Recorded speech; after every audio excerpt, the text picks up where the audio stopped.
Assalamualaikum warahmatullahi wabarakatuh. Pada yang terhormat Bapak Ibu dosen penguji uji kinerja pada PPG Transformasi Batch 4 tahun 2025.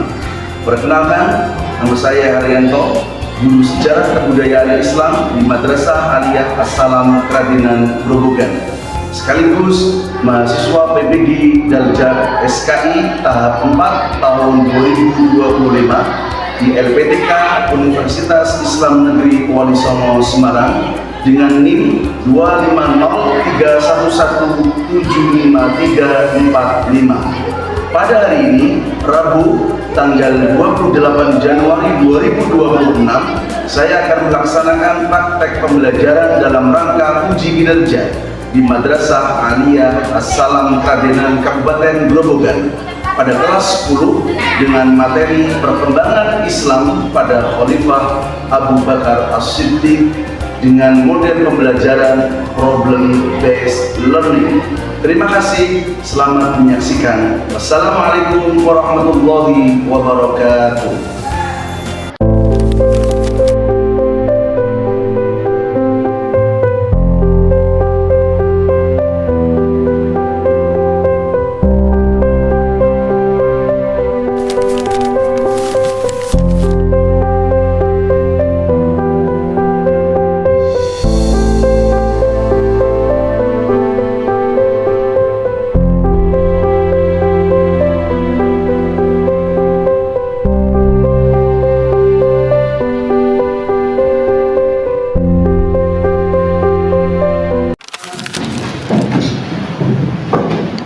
Assalamualaikum warahmatullahi wabarakatuh.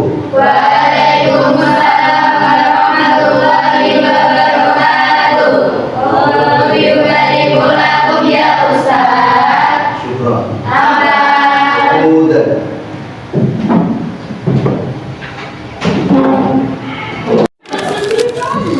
Pembelajaran kita mulai. Langkah baiknya kita berdoa terlebih dahulu. Doa mulai. Raditu billahi rabban wa bil islami dinan wa bi Muhammadin nabiyyan wa rasulan. Rabbi zidni ilma warzuqni fahma.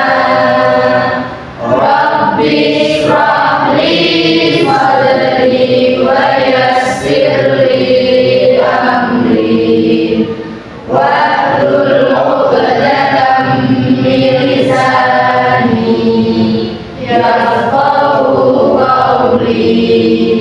Amin ya rabbal alamin. Terima kasih. Berikutnya saya absen terlebih dahulu. Adinda Fitri Rahayu, Alfia Husna Aulia, Anita Misdianti, Selvia Naisyara, Elsa Egis, Aliska Laila Baroha, Friska Efli, Indana Malihatul Marzuqah, Khalisatul Aulia, Muhammad Zain Kafabi, Muhammad Wahyu Agung Ramadhani, Moza Firdaus. Anak-anak sekalian yang saya banggakan, saya cintai, sebelum kita lanjut pada inti pembelajaran, lebih dahulu kita akan menyanyikan lagu wajib nasional yang berjudul Indonesia Pusaka untuk memupuk rasa nasionalisme kita di tengah-tengah menurunnya semangat nasionalisme di kalangan pemuda-pemudi Indonesia.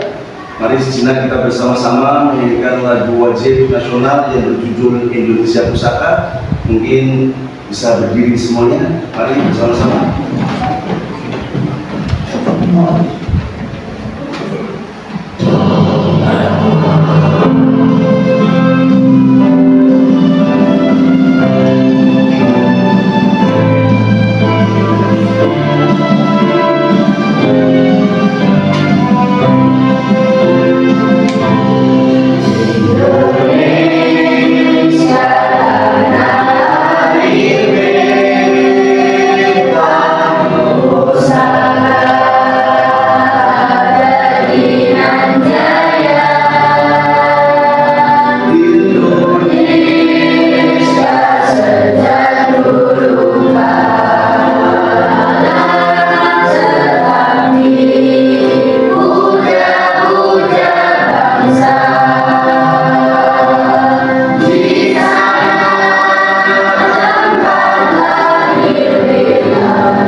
silakan duduk. Terima kasih.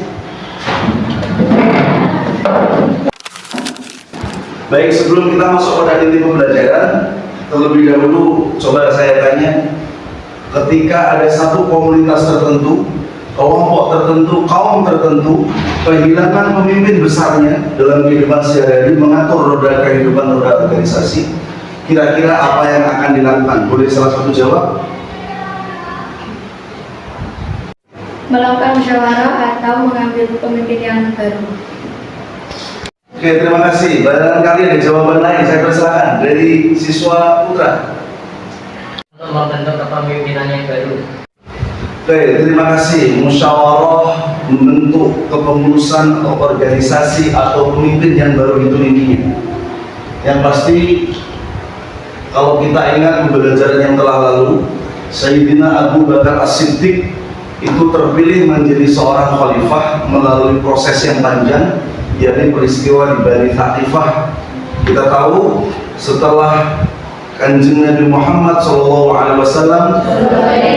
intaqala ila rafiqil a'la atau wafat atau sedo, kepemimpinan dalam Islam itu sempat goyah dalam arti sahabat bingung kira-kira siapa yang akan mengganti posisi beliau, baik dari sisi religius, keagamaan, maupun politik, maupun sosial di masyarakat. Masyarakat bingung. Di Madinah ada dua suku besar, yaitu Aus dan Khazraj, itu bermusyawarah sepakat bahwa yang paling berhak mengganti posisi Nabi, terutama dalam hal kepemimpinan, yakni dari kalangan Ansor. Sementara dari kalangan Muhajirin ada sahabat-sahabat terkemuka seperti Sayyidina Abu Bakar, Umar bin Khattab, dan beberapa sahabat yang lain itu belum ikut. Akhirnya mendengar itu setelah Nabi Muhammad wafat, sahabat beberapa masih bingung. Kaum dari kalangan Muhajirin ikut rapat di Thaqifah tadi yang saya sebut semacam balai perkumpulan. Akhirnya ada yang usul, Sayyidina Umar mengatakan yang intinya, Abu Bakar, engkau adalah orang yang dipasrahi untuk mengganti Nabi Muhammad menjadi imam sholat. Kalau urusan agama Nabi Muhammad sudah menyerahkan kepada engkau, maka kami untuk urusan dunia kami akan memasrahkannya kepada engkau pula. Akhirnya jawaban dari Umar bin Khattab disepakati oleh kelompok Ansor dan kelompok Muhajirin.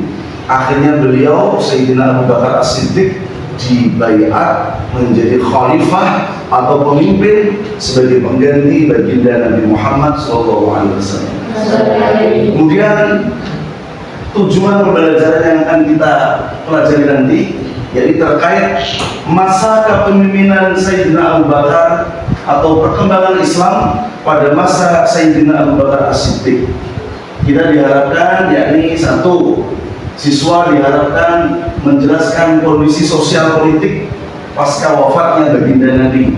Kedua, nanti siswa dapat mengidentifikasi sebab perang Riddah. Perang Riddah itu kita ambil bahasa yang mudah, perang melawan kemurtatan. Banyak orang dari kalangan sahabat, baik Ansor maupun Muhajirin, selepas baginda Nabi Muhammad sedo wafat, itu banyak yang kembali ke agama nenek moyang mereka, agama jahiliyah, yakni agama kafir itu. Terus kemudian diharapkan anak-anak sekalian, kita harapkan mampu menerangkan proses dan alasan Sayyidina Abu Bakar Siddiq mempunyai ide mengumpulkan ayat-ayat Al-Quranul Karim menjadi satu mushaf yang kita tahu sebelumnya hanya tertulis di pelepah korma, di daun-daun, di tulang belulang, di dinding gua dan seterusnya. Nanti kita harap kalian semua mampu mengidentifikasi sebab-sebab Sayyidina Abu Bakar punya inisiatif menjadi inisiator pertama pengumpulan Al-Quran dalam satu mushaf. Yang berikutnya kita harapkan nanti anak-anak sekalian mampu menyimpulkan nilai-nilai teladan seperti kejujuran, keadilan, kepedulian dan seterusnya yang ditunjukkan oleh Sayyidina Abu Bakar As-Siddiq. Dan yang nanti terakhir kita harap kalian mampu bekerja kelompok dalam rangka menganalisa beberapa kebijakan Sayyidina Abu Bakar As-Siddiq terkait pelaksanaan beliau, tugas beliau sebagai seorang khalifah. Oke, sekarang kita masuk saksikan bersama video terkait Sayyidina Abu Bakar As-Siddiq. Sekarang coba kita lihat video sejarah Khalifah Abu Bakar Siddiq bersama-sama. Coba kita saksikan, perhatikan nilai-nilai perjuangan, makna-makna yang terkandung. Coba kita resapi bersama-sama.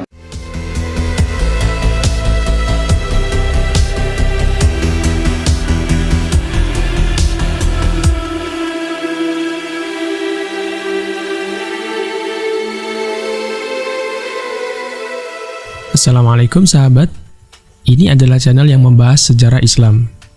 Kali ini, yang akan kita bahas adalah Khalifah Abu Bakar As-Siddiq.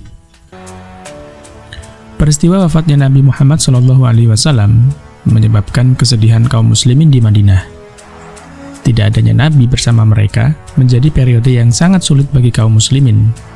Wafatnya Nabi memunculkan pertanyaan tentang kepemimpinan di Madinah. Selama 23 tahun, Nabi memimpin umat muslim secara politis dan spiritual yang langsung dibimbing oleh kekuatan ilahi. Kini, Nabi tidak ada lagi. Apa yang akan terjadi kepada masyarakat yang dibangun Nabi Muhammad? Siapa yang akan memimpin umat Islam sepeninggal Nabi?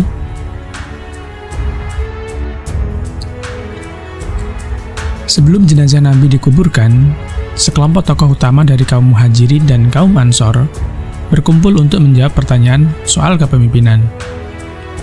Ketika itu, muncul usulan dua negara, artinya yang satu dipimpin oleh orang Ansor dan yang satu dipimpin oleh orang Muhajirin. Namun usulan ini dianggap mengancam perpecahan umat. Akhirnya, Umar bin Khattab mencalonkan Abu Bakar As-Siddiq menjadi pemimpin politik negara Islam yang berpusat di Madinah tersebut. Abu Bakar adalah pilihan tepat, sebab setelah Khadijah, dialah orang pertama yang menerima Muhammad sebagai nabi dan mengikuti ajarannya. Abu Bakar As-Siddiq mendapat gelar Khalifatur Rasul, yang artinya pengganti Rasulullah atau biasa disebut khalifah. Namun, khalifah bukanlah nabi baru. Al-Quran jelas menyatakan bahwa Rasulullah Muhammad sebagai nabi terakhir dan tidak ada lagi nabi yang datang setelahnya. Oke, dari video yang kita saksikan bersama-sama tadi, saya yakin kalian sudah mempunyai bayangan, gambaran, dan catatan-catatan penting terkait apa yang terjadi pada zaman itu, apa yang terjadi dengan kaum Ansor dan Muhajirin selepas ditinggal wafat baginda Nabi Muhammad. Tapi nanti bisa dituangkan di LKPD sebelum saya bagi nanti. Terlebih dahulu coba, saya akan perkuat atau mereview video tadi dengan beberapa gambaran di PowerPoint berikut ini. Sayyidina Abu Bakar As-Siddiq dilahirkan 2 tahun setelah tahun gajah. Jadi secara usia Sayyidina Abu Bakar As-Siddiq hampir sama dengan baginda Nabi Muhammad SAW. Adapun As-Siddiq, seperti yang sejarah kita ketahui, As-Siddiq itu adalah gelar di mana beliau menjadi orang yang paling pertama kali mempercayai kejadian Isra wal Mi'raj baginda Nabi Muhammad.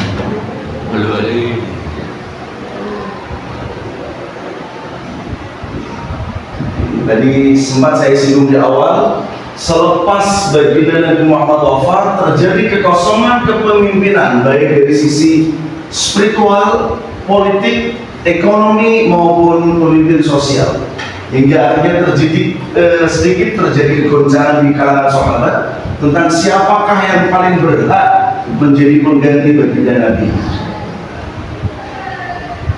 Nah, ini beberapa fase sahabat mengalami kegoncangan. Tadi hampir sama seperti yang saya sampaikan. Nah, ini ada beberapa masalah kontekstual yang nanti perlu kalian sikapi, perlu kalian gali terkait sebab, kemudian strategi Sayyidina Abu Bakar menghadapi masalah atau konflik. Di antaranya tadi soal terjadinya pemurtatan atau istilahnya riddah, banyak kalangan sahabat yang kembali masuk agama jahiliyah karena dianggap selepas baginda Nabi wafat otomatis selesai pula. Yang kedua, yakni kelompok ideologis atau kelompok politis ekonomis menolak zakat. Ini yang dianggap Sayyidina Abu Bakar menjadi kelompok yang nanti menjadi sebab tidak stabilnya satu negara. Karena zakat pada waktu itu dianggap sebagai penstabil ekonomi, terutama bagi masyarakat kelas bawah. Kemudian ada lagi kelompok oportunis murtad murni yang seperti tadi yang saya sampaikan, mereka kembali ke tradisi jahiliyah setelah figur sentral yang dibagi Nabi Muhammad yang takola ila rafiqil a'la wafat.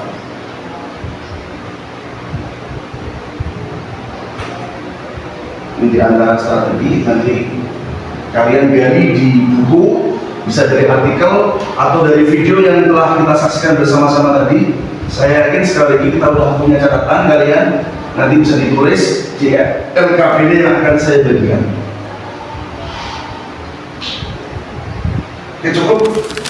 Berikutnya akan saya bagi kelompok.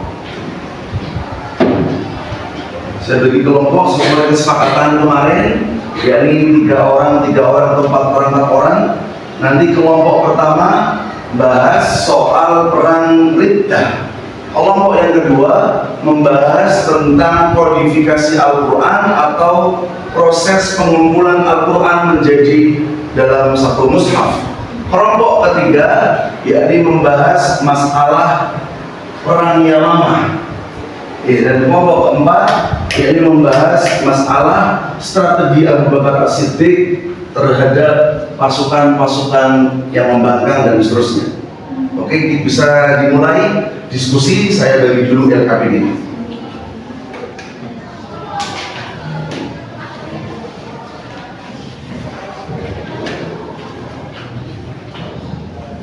Oke, silakan diskusi sesuai kelompok masing-masing.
Diskusi kelompok saya kira cukup. Sekarang waktunya maju presentasi dari masing-masing kelompok sesuai yang kita sepakati tadi. Kelompok 1, kelompok 2, kelompok 3 dan kelompok 4 maju mempresentasikan hasil temuan, hasil diskusi dan hasil membuka sumber-sumber rujukan yang ada di ruangan ini. Silakan, mungkin bisa dimulai dari kelompok 1 terlebih dahulu. Perwakilan atau semuanya maju, silakan. Monggo semua maju, boleh, silakan mempresentasikan hasil diskusi, temuannya, catatannya, silakan disampaikan, baik dari video, baik dari artikel ataupun sumber-sumber lain, dipersilakan. Monggo.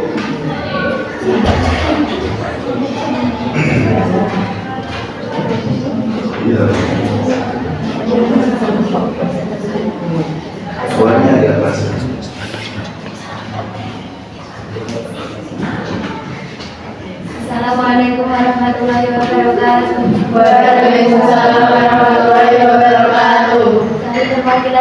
kelompok 1 akan mempresentasikan tentang perang Riddah atau perang melawan kemurtadan.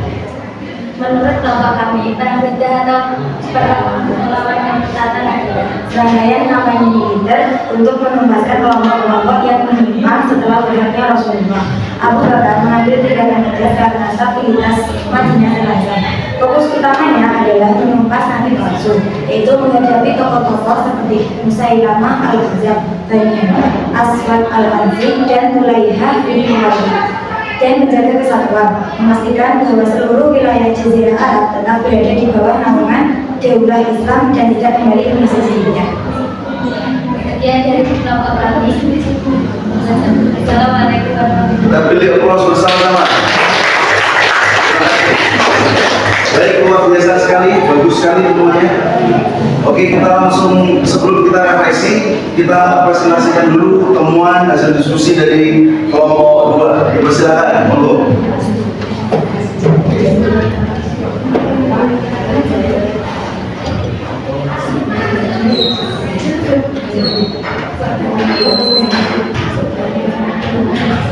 Assalamualaikum warahmatullahi wabarakatuh.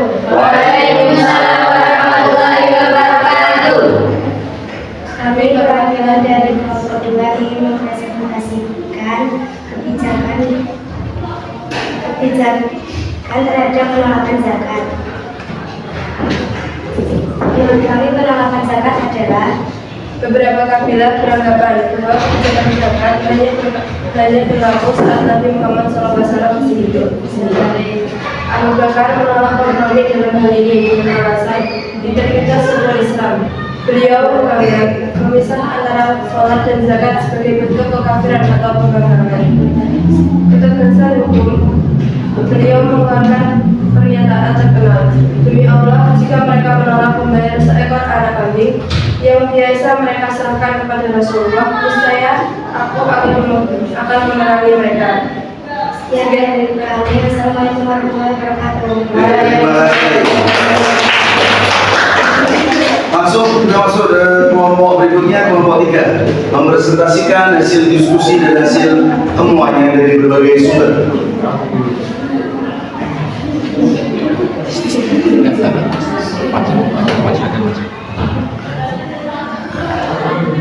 Assalamualaikum warahmatullahi wabarakatuh. Waalaikumsalam warahmatullahi wabarakatuh. Kami dari kelompok 3 mempresentasikan tentang kodifikasi atau pembukaan kehidupan. Setelah yang kami diskusikan tadi, latar belakang dari kodifikasi atau pengumpulan Al-Quran adalah Ini melakukan hasil kepada orang yang bagian dari orang Riddah.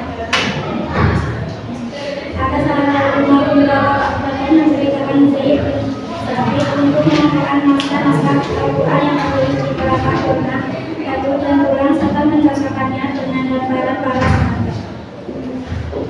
hasilnya terwujudlah satu naskah induk atau mushaf yang kemudian disifat oleh Abu Bakar, lalu beralih ke Umar, dan kemudian Hafsah binti Umar. Sekian presentasi dari kelompok kami. Wassalamualaikum warahmatullahi wabarakatuh. Oke, terima kasih. Bagus sekali. Sedangkan kelompok terakhir, siswa putra mempresentasikan hasil diskusi dan temuannya dari berbagai sumber.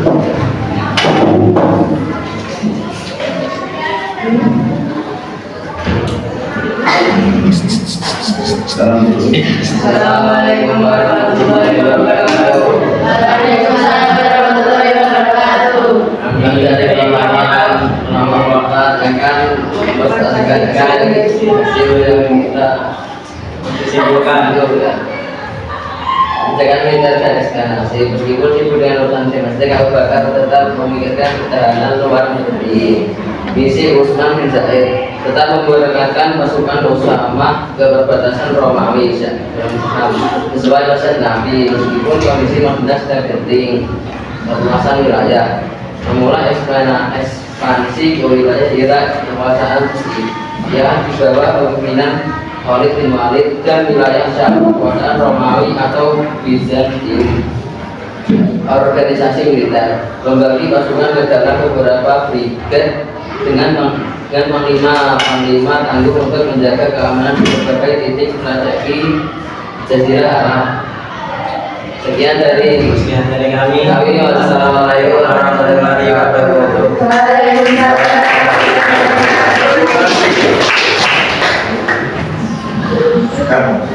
Jadi terima kasih tadi diskusi kelompok berjalan sangat baik, presentasinya baik. Meskipun beberapa ada yang masih kelihatan grogi, tidak apa-apa. Latihan mental, latihan public speaking itu bagian dari proses pendidikan. Tadi yang pasti semuanya sangat bagus sekali. Sebelum kita masuk pada tahap evaluasi terakhir, sebelum kelas ini berakhir, coba kita ice breathing sebentar.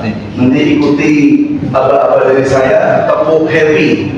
Ya, tepuk happy. Kalau saya gini nanti tirukan, jika saya kasih contoh terlebih dahulu. Ha!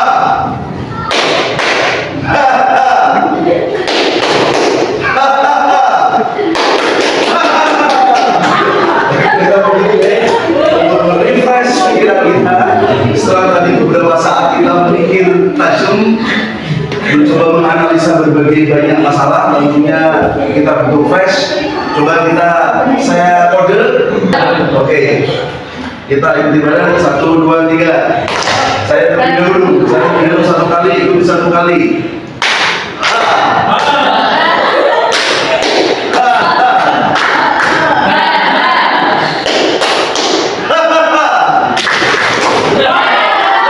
Tepuk tangan.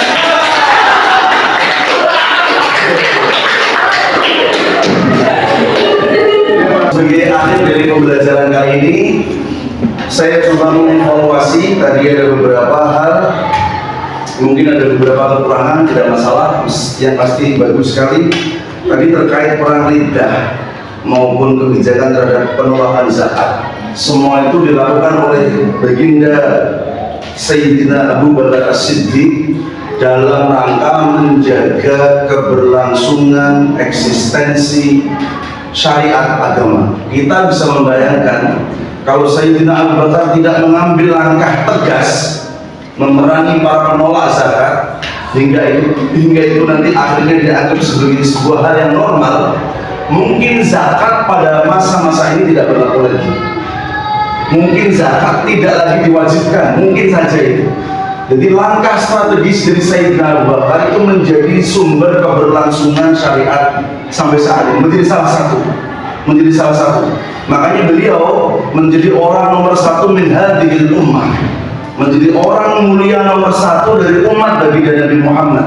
Yang paling utama dan yang paling mulia tetap Nabi Muhammad, tapi untuk umat Nabi Muhammad min hadhil ummah, yakni Sayyidina Abu Bakar As-Siddiq. Kita bisa membayangkan pula konteks masa zaman itu, kalau Al-Quran tidak dibukukan dalam satu mushaf, kalau beliau tidak menjadi inisiator pertama pengumpulan Al-Quran dalam satu mushaf, Quran hanya bersifat hafalan, tidak berupa teks yang dikumpulkan dalam satu kitab tertentu, katakanlah para hafidhul Quran, para hufad itu sudah wafat. Quran hanya tinggal nama, tidak bisa lagi dibaca, tidak bisa lagi nilai-nilai yang diamalkan dalam kehidupan sehari-hari. Apa yang dilakukan Sayyidina Abu Bakar, punya inisiatif mengumpulkan Al-Quran menjadi dalam satu mushaf, itu prestasi luar biasa. Meskipun belum selesai 100%, beliau wafat. Kemudian diteruskan pada zaman Khalifah Umar bin Khattab. Terakhir puncaknya kodifikasi Al-Quran, pengumpulan Al-Quran, puncaknya pada zaman Sayyidina Utsman bin Affan, yang kemudian kita kenal ada istilah Quran Rotem Utsmani, menjadi standar internasional sampai hari ini.